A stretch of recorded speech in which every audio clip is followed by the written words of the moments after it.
Good morning, everyone. Thank you again for being here for the Innovation Festival. And this is going to be a really, really interesting panel. We're going to talk about finding the real emotion in artificial intelligence. And we've got a wonderful panel to help us talk through these issues. I'm going to start with Don, who is the Chief Marketing Officer of Qualcomm. Why did Qualcomm decide to take on the issue of finding the real emotion in artificial intelligence? This is not your company's remit. You make chips that make mobility, that make lots of things happen. Why did you decide that you wanted to take on the task of trying to find emotion in AI?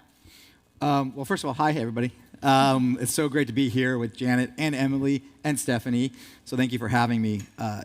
As the company, as you said, that invents and creates and deploys the technology, including AI. In fact, we've been deploying AI for over 10 years now. You may not know it, but it's been running in the background, probably in a lot of the devices that you have in your pocket or in your car or in your home. And it's been pretty seamless. But with the advent of generative AI and the hype cycle that AI is currently under, we felt it was necessary to sort of add this human element to and sort of myth bust with regards to a lot of the conceptions around AI as a technology, and then how it will be deployed both now and in the future. Well, why don't we take a look at one of the ways that you're doing it while we talk through this a little bit. So if we can show the video, Qualcomm has recently partnered with Michelle Yeoh. Why don't you walk us through what we're seeing here? Sure. So the brief was humanizing AI. So we all got together and shockingly decided, well, the only way to humanize something, we should use a human. So we could not think of a better partner to have than Michelle Yeoh. The campaign is called The Edge of Possible, and it's chapterized, and the first chapter is really about AI. And so this takes Michelle through the journey of her day as she's moving through different tasks, whether it's on set, on the red carpet, in a car, and she's talking about how AI is going to help change people's lives for the better from an enablement, an assistance, a productivity, a creativity, and an efficiency standpoint. And it's really all about not being afraid of these tools, because at the end of the day, you're still in control, right? And AI will only do whatever you allow it to do. So that's the sort of the point of the campaign. And it's actually, the KPIs have been phenomenal. From an awareness of how AI is being perceived, and then Qualcomm's association with AI and developing it as a technology. And one last question for you, John. Why Michelle? So we went through a bunch of different profiles at the agency. Why not Michelle? Biggest star ever, right? But luckily I got her before she won the Oscar. She would have been more expensive had I not. But I do have a 3-year, we have a 3-year partnership with Michelle. She really, so from our side, when we looked at different profiles of different people, when we got to Michelle's profile, we sort of looked at each other and said, that's it. She's the person that we need to partner with. Our brand, her brand and our brand are very, very similar. We've both been around for a long time. We've both evolved. Sorry, wait. Yeah, we have. 38 years for Qualcomm. Michelle's been in the business a long time. She's evolved. She's modern, and she's sort of progressive first. And our technology is constantly moving and progressing. So there's a lot of synergy between her personal brand and what she's done and what she's accomplished and all the technology we've invented and deployed into the world. So we just saw a lot of things that just connected a lot of dots. And she wanted to be involved with technology. She really, when this was pitched to her by her management, she wanted to be involved and connected. And she feels like it keeps things modern and it keeps her kind of moving forward. So on both sides, it seemed to make sense. We wouldn't want to work with someone who is just doing it because they're getting a paycheck. Sorry, there's like a friend up here, and so she really wanted to do it, and so we were happy to partner with her. And again, could not be more pleased with both the end product, but also in the campaign, but also the KPIs that we're seeing. Emily, you're a branding expert. Also, she's just cool as... And the nicest person on planet Iconic. Earth. Yeah, she's... Oh, I mean, I don't know her, but she just seems like the coolest person. Yeah. I mean, either a genius or really lucky. And I think it's the latter. Both. Yeah. I want to turn it to Emily because you are a branding expert. In spite of everything Don just said, I think AI does have an image problem. So if you were given the brief to find the emotional intelligence in artificial intelligence, what questions would you ask? How would you approach the assignment? Well, I think it does have an image problem, and I think one of the things I would want to be careful of is to not be too. I wouldn't want to like whitewash it. Like I wouldn't want to just be sunshine and roses about it, because I think, if I'm not mistaken, there is a healthy skepticism about it. There's writers and actors striking about it right now. I just was shopping for clothes with my 14-year-old son this weekend when I realized that all the models on the Shine website are all AI. And I started reading about AI models. And so I'd want to approach it with a healthy, honest level of skepticism. I'd want to sort of say that there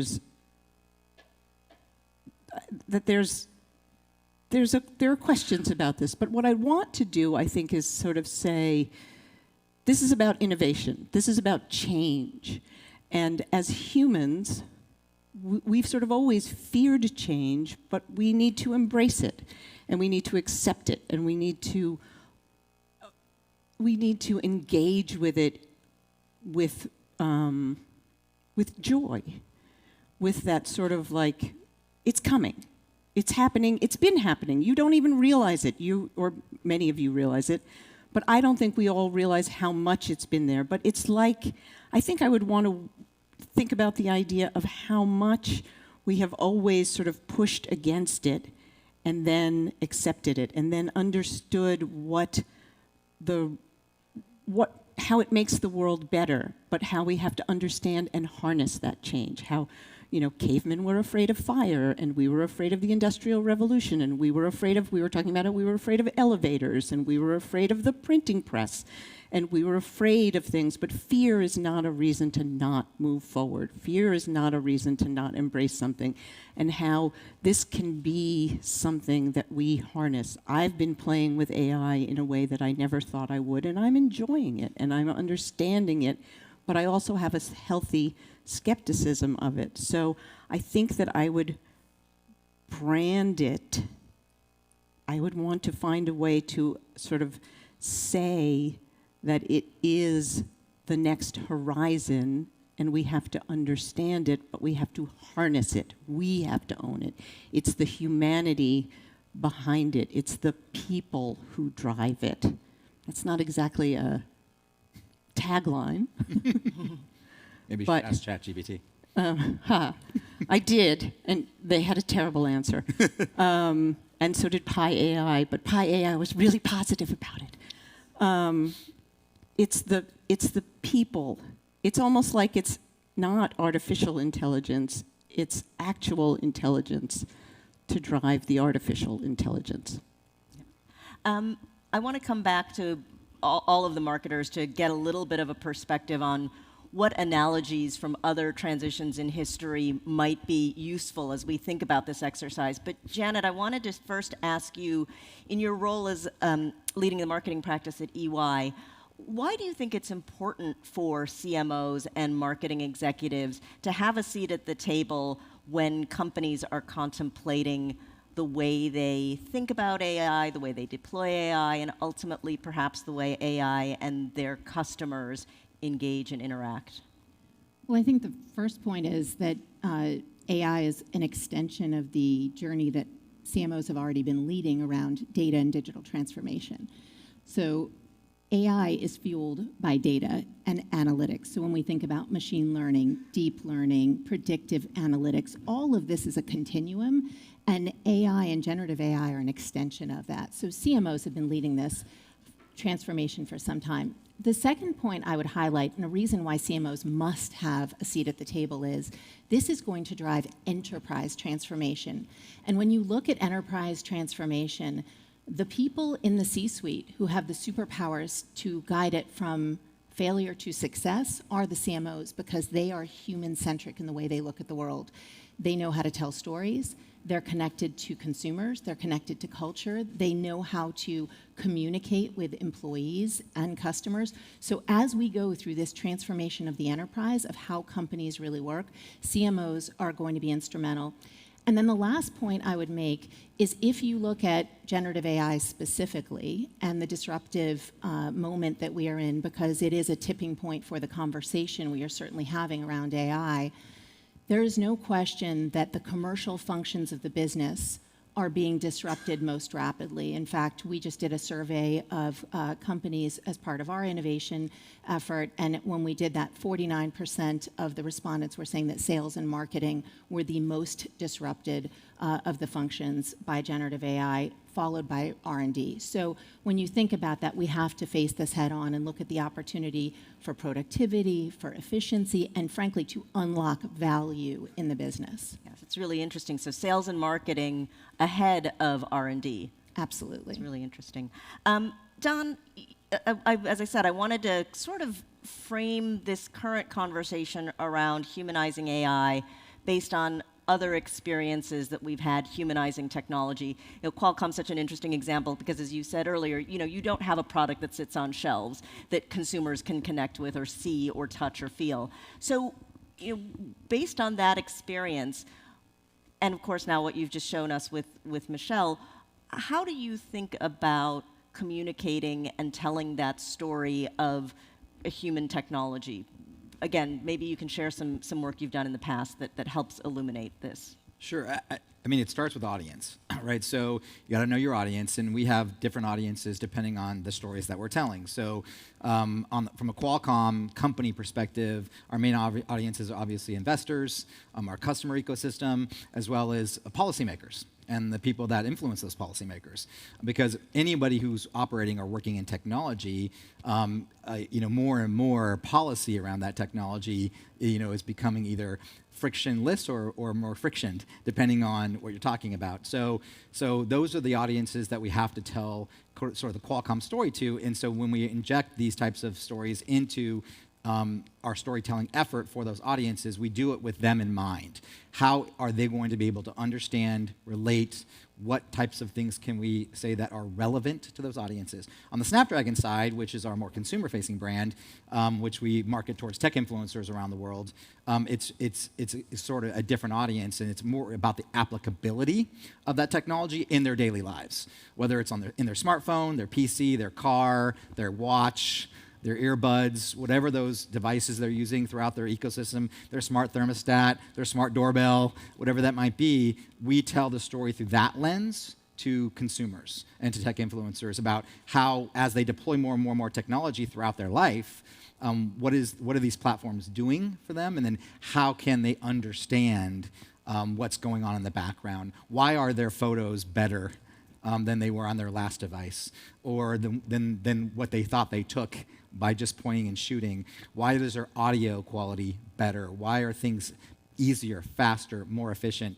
That's the story we would tell through the Snapdragon lens to those tech influencer consumers. So that's kind of how we look at it when we're storytelling around our technology. I mean, we go really, really deep with white papers and lots of, we geek out like on a daily basis when it's developers and people that understand the technology. And then we go, this has got to be third grade level, talk, right, to other audiences. And we have to be able to flex across those audiences and how technical we get versus how not technical we get. Forgive me for asking, but does a tech influencer really care about the human emotion in AI? It sounds like it's a more transactional or service-oriented conversation you're having with them. But do you see a need to tell that community why AI is kinder and gentler?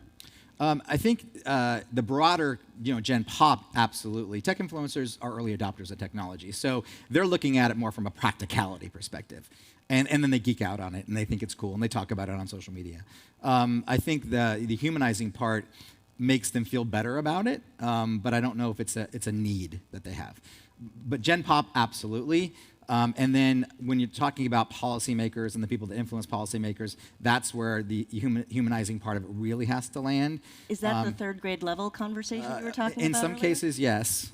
Not to disparage our great leaders, but in government, but you have to break it down.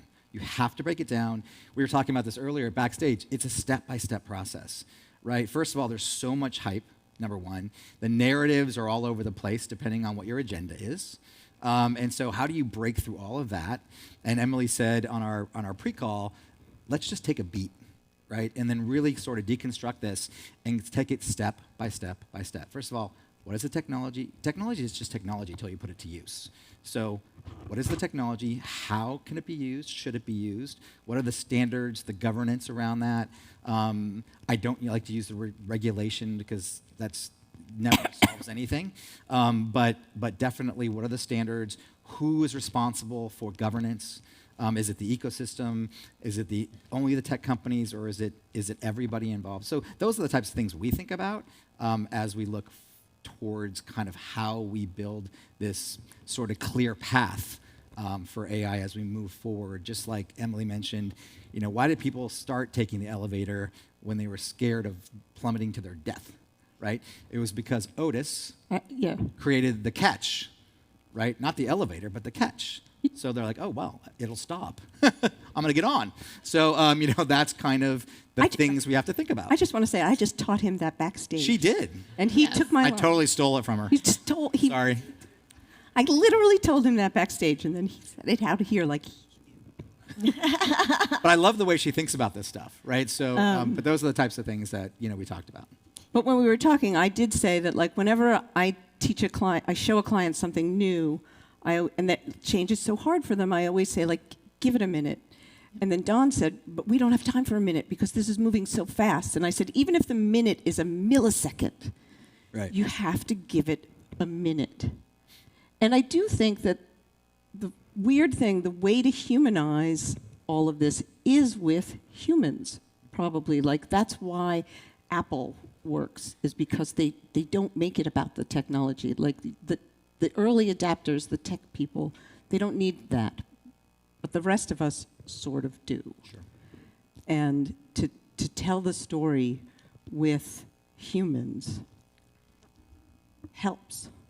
Yeah. And we were talking earlier about, what examples are there out in the world of, using storytelling and marketing and messaging to humanize technology. And Emily, you brought up the famous 1984 ad from Apple. Why do you think that was so effective in humanizing, I guess that was announcing the Macintosh? Well, because they showed...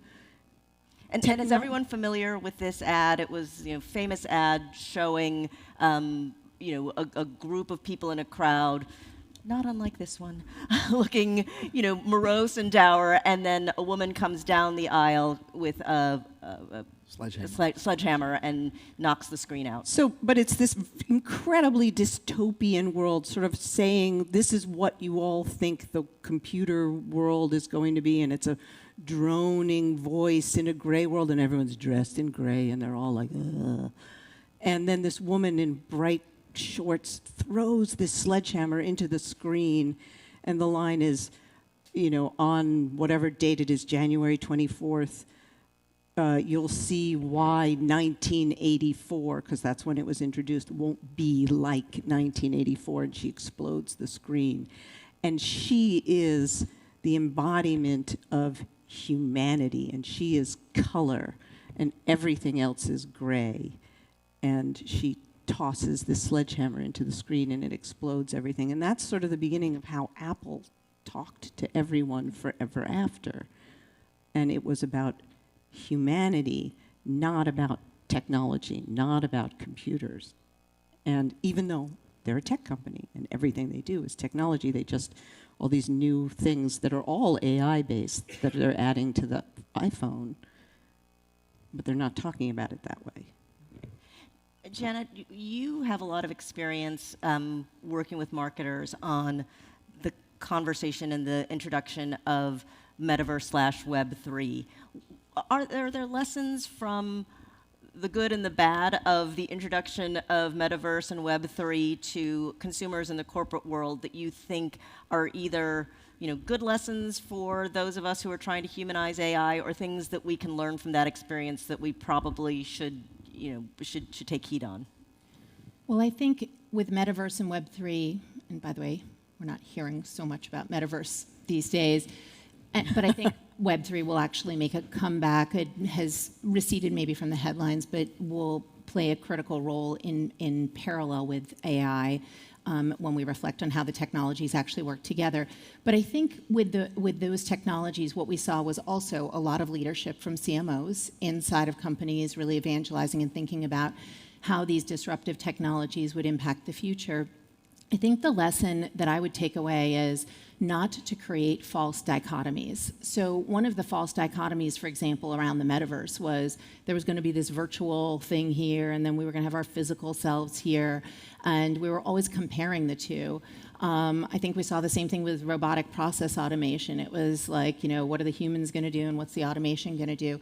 So what I would say in the case of this world is, we learned, for example, that if you really are thinking about the metaverse, you want to think about the natural dovetail. Let's be intuitive. Let's actually think like humans. What would the experience be that we would want? Well, I actually want a graceful dovetail from my physical world to my digital world and back and forth, and I want them to enhance each other and make each other better. So for AI, we need to think very carefully about the dovetail between humans and technology and how they work and find balance with each other, how humans calibrate AI and how AI calibrates humans. And actually for the fear factor that I think Emily put forward at the beginning, which I think is really important and valid, I think when you think about that dovetail, it actually gives you great comfort to think about, for example, humans decide what data the models are trained on. Humans choose what AI models actually and what modeling techniques are used in combination, whether it's a large language model or whether it's a machine learning technique. Humans decide how to prompt the models and how to ask the question. And humans decide how to choose what actions we make in companies. So I think it's about not making it a versus, right? Will AI take our jobs? It won't take jobs likely. It's going to take apart tasks of jobs. It is going to deeply challenge the operating model of companies. So just not shooting for these headlines that make these hyperbolic, dichotomies, which make it a this versus that. I think that's the takeaway from that moment of the metaverse or from Web3 or from automation. Those are clickbait headlines that don't really look at the nuance of how these things really work together with humans and with intuition and emotion. And we've also seen that humans are flawed. And so when we have bad AI, it's often a result of bad human inputs. Yep, agreed. Yeah. Emily, you worked on the branding for the movie Ready Player One, which is based on a novel, science fiction. When you think about taking a cult novel like Ready Player One and turning it into a product that has more mass appeal for a broader audience, Gen Pop, of moviegoers, how did you think about humanizing or softening the science fiction for that project?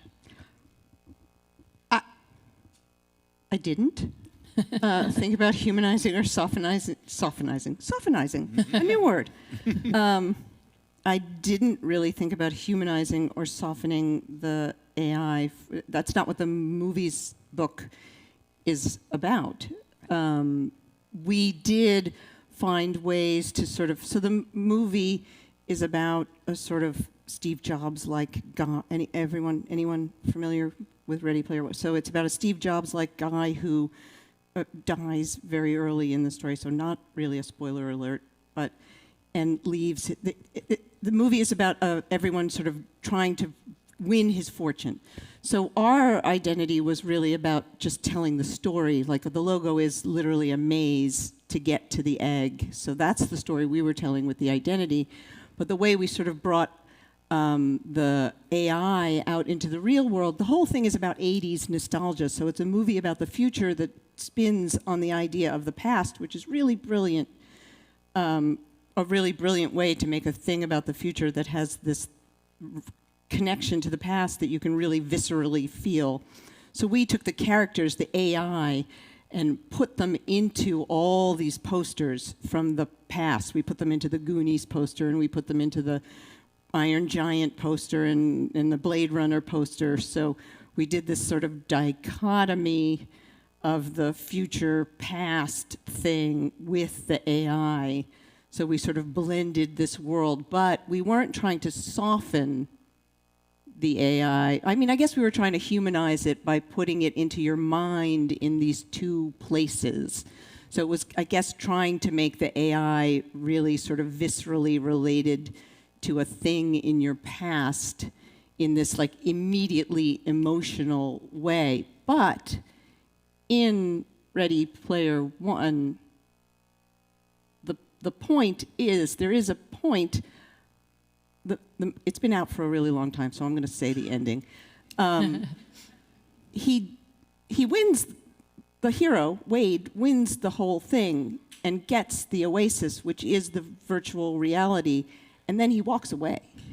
He doesn't choose to live in the AI-generated world. So even though it's his goal and his dream and the beauty, he wants humanity. Again, we sort of always are coming back to reality, as that song says. It's like, it's both. You have to want both. You have to remember both, and we have to not be obsessed with the AI, and we have to not be obsessed with not AI. It's coming. It's here. It's now. It's both, I guess is what, and that's what you're saying with CEOs have. It's what we're all saying. That's the humanity in it, is that we're here, we're doing it, we're making it, humans are making it. That's why CEOs need a seat at the table. That's why it has to be better in our cars and in all our tech. And that's why we have to embrace it in design. Agreed. In our time left, a speed round question for each of the panelists, which is going back to, Janet, what you said, 49% of sales and marketers feel like they're going to be disrupted by AI. How is AI disrupting your everyday life, or how do you expect it will, your professional life? Janet, I'll start with you. The quick response is, I think it's connecting sales and marketing to the rest of the company. So decisions that sat in silos in every company do not need to. We've sat in a hierarchy in every company. If you look at an org chart or general ledger or any other part of the company, and we don't need to because AI can connect it. Yeah. Don? Well, we are actually deploying AI tools now, and it's helping in a lot of ways. So we're using it for product naming. We're using it for image generation, copy generation, and it's really about a kickstart. It's really about a kickstart to the creative process. It's not a replacement. Right? It's not good enough to be a replacement, number one. And if you're going to own this IP, you have to add your editorial prowess. You have to add your creativity to it in order to own it at the end of the day anyway. So, but I have to tell you, things like product naming, which are really hard if you've ever tried to do product naming and get global clearance for a name and get trademarking and all that kind of stuff, AI is helping accelerate that process. It's accelerating the legal review process, the trademarking process. So it's really, we're seeing the efficiency in the productivity gains that these tools are giving us today. So that's how it's disrupting and creating opportunity, really, for me as a CMO. And then I'm starting to look at new job skills and new types of jobs that I'm going to need on my team, prompt engineers, things like that, to actually then take advantage of these tools. So that's the way it's affecting me as a CMO today. Great.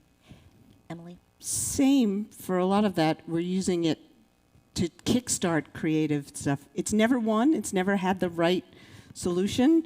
It's never had the right name. It's never had the right anything, but we are using it a little bit. I am also a little worried that clients are asking for stuff faster, faster, faster because of it, and I'm a little concerned on that level, but we are dipping our toe into using it as a kickstarter. I've been wondering, though, about hiring people who are prompt engineers. I'm so interested in that. Yeah, it's a real job. And will they teach Believe it? it or not. Will they teach it in school? Yes, absolutely. They will. Yeah, they will. Yeah. That's a question I've had. Will that become a thing, a class you can take? Absolutely. Well, and Emily, for your clients that are asking for things faster, faster, faster, just give them your own advice. Take a minute. Take a minute. Take a beat. Everyone, thank you so much for this wonderful panel. Emily, Don, Janet, and thank you all. Enjoy the rest of the festival.